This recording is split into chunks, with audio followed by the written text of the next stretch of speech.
Μόλις μπήκαμε στο πάρκο στη Φύρτ.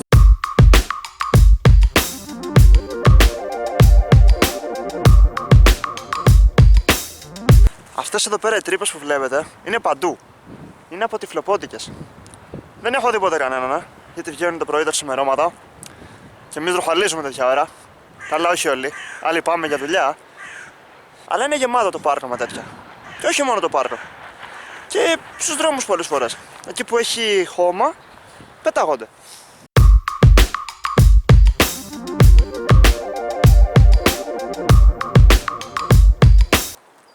Εδώ φτάσαμε στο ποτάμι. Το ποτάμι αυτό ξεκινάει από τη Φύρτ σε εμάς και φτάνει μέχρι την Νιρεμβέργη. Λέγεται Πέγνιτς. Πέγνιτς, μάλλον. Ναι. Είναι πάρα πολύ μεγάλο. Εγώ δεν θα έκανα μπάνιο εκεί μέσα. Οι Γερμανοί μπορούν να κάνουν μπάνιο και λένε ότι είναι καθαρά. Αλλά ποιος κάνει μπάνιο εδώ μέσα, πείτε μου. Όχι, θα μπαίνατε εδώ πέρα. Εντάξει. Το καλοκαίρι είναι γεμάτο με κόσμο, ειδικά διάφορα σημεία. Αλλά επειδή έχει πάπιες εδώ, πάπιες, κύκνους, πελαργούς και κάτι άλλα πουλιά διάφορα, εγώ προσωπικά δεν θα έμπαινα. Αλλά είναι ωραίο. Διάφοροι κάνουν βαρκάδα και είναι πολύ ρομαντικό αυτό. Άμα θέλετε να πάρετε την κοπέλα σας να κάνετε βαρκάδα εδώ πέρα, μπορείτε να το κάνετε ελεύθερα. Είναι ωραία. Όπως θα παρατηρήσετε, αυτά εδώ πέρα τα λουκετάκια είναι για διάφορα ζευγάρια που έχουν έρθει εδώ πέρα και υποτίθεται ότι έχουν κλειδώσει την αγάπη τους. Αιώνια αγάπη. Και καλά. Εντάξει. Ερωτευμένοι άνθρωποι. Δεν είναι κακό. Δεν είναι κακό να το κάνετε.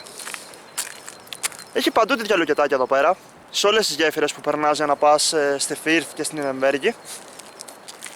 Έχει διάφορα ονόματα με ημερομηνίες. Μάλλον το πότε το άφτιαξε ο καθένας, την επέτειό του. Δεν είναι άσχημο. Και είναι ρομαντικό. Άμα αγαπάτε, δείχνετε την αγάπη σας με διάφορους τρόπους. Ένα λουκετάκι είναι ένας από αυτούς. Όρμαν. Διασκεδάζονται μέσα στο κρύο. Να είχα τη γούνα της κι εγώ. Καλά θα ήταν. Εδώ πέρα είναι τα γηπεδάκια στη Φύρτη. Έχει πάρα πολλά, αλλά αυτό είναι ένα από αυτά. Δεν έχουμε δίχτυα, βέβαια, πολλές φορές.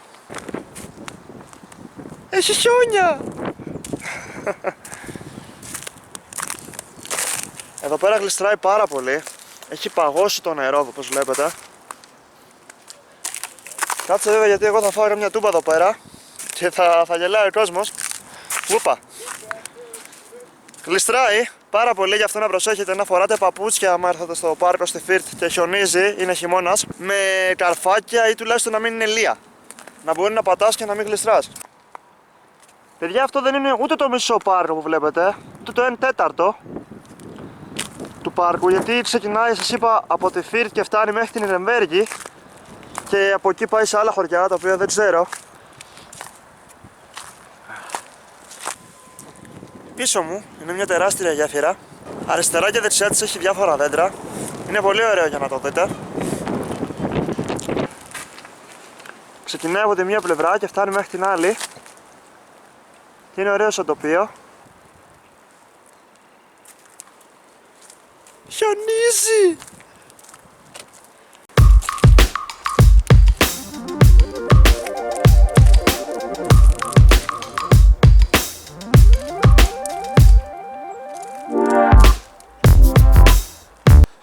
Εδώ είναι μια πινακίδα, έχει διάφορες τέτοιες που σου εξηγεί σε ποιους δρόμους και σε ποια μέρη μπορούν να πάνε τα σκυλιά, οι ποδηλάτες ή το που να πετάξεις τα σκουπίδια σου. Έχει διάφορα καλαθάκια και είναι πολύ χρήσιμο. Παραδείγματος χάρη εδώ πέρα επιτρέπεται να περάσεις με το σκυλάκι σου, με τα πόδια, αλλά όχι με ποδήλατα. Τι είναι αυτό, διάφορα γαλματάκια.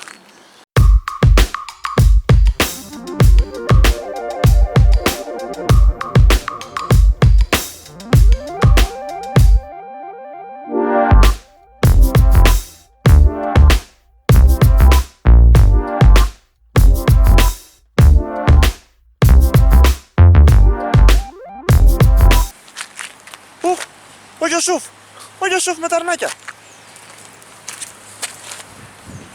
Τι είναι ρε μεγάλε? Βοσκός. Να είχα ένα αρνάκι κι εγώ ρε γαμάτο. Γαμάτο. Άδικη ζωή, άδικη. Θα πάμε και όλο αυτό το δρόμο εδώ πέρα.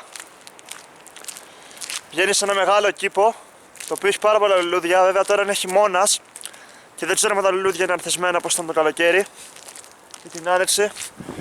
Και είναι και ένα μεγάλο σαν κέντρο τέλος πάντων εκεί και μια εκκλησία όπου κάνουν διάφορους γάμους, διάφορες εκδηλώσεις, έρχονται διάφοροι ηθοποιοί. Βέβαια δυστυχώς τώρα λόγω του χειμώνα δεν ξέρω αν θα φαίνεται το ίδιο. Παιδιά, φτάσαμε. Αυτό είναι το μέρος σας έλεγα. Είναι διάφορες εκδηλώσεις. Δεν φαίνεται το ίδιο όπως σας είπα το χειμώνα. Στο κέντρο εδώ πέρα είναι ένα πολύ μεγάλο και όμορφο συντριβάνι. Βέβαια όλα είναι κλειστά τώρα. Δυστυχώς γύρω γύρω παντού εδώ κανονικά έχει λουλούδια σε διάφορα χρώματα. Αλλά τώρα τυχήσαμε. Πίσω μου είναι το μαγαζί αυτό που σας έλεγα. Μπορεί να φας διάφορα σνακ ή διάφορα φαγητά, δεν ξέρω, δεν έχω πάει ποτέ μου. Μόνο έχω περάσει απ' έξω, πάντως είναι πολύ όμορφο. Και εδώ είναι το μεγάλο συντριβάνι που δεν έχει νερό πια, έχει παγώσει το νερό. Αυτό το έχουν κλειστό γιατί χιονίζει και γιατί έχει κρύο, γιατί κανένας δεν έρχεται εδώ πέρα. Πέρα από εμάς τρελούς για να βγάλουμε βίντεο. Α, να και εκκλησία! Αυτή είναι η εκκλησία πίσω μου. Λοιπόν, παιδιά, βγαίνω από το πάρκο σιγά σιγά. Αρχίζω να μην νιώθω το χέρι μου, οπότε πρέπει κάπου να κλείσω αυτό το vlog. Εύχομαι να σας άρεσε ο μικρός περίγυρος εδώ πέρα στο πάρκο. Δεν μπόρεσα να δείξω τα πάντα, γιατί εντάξει είναι χιονισμένα όλα. Βασικά παγωμένα, όχι χιονισμένα, δεν το έχει στρώσει. Και εύχομαι να το στρώσει. Θα φαίνεται πολύ ωραίο. Όλα τα ωραία τελειώνουν, οπότε και εγώ πάω να πιω καμιά ζεστή σοκολάτα. Θα τα πούμε. Τσάω, να είστε καλά.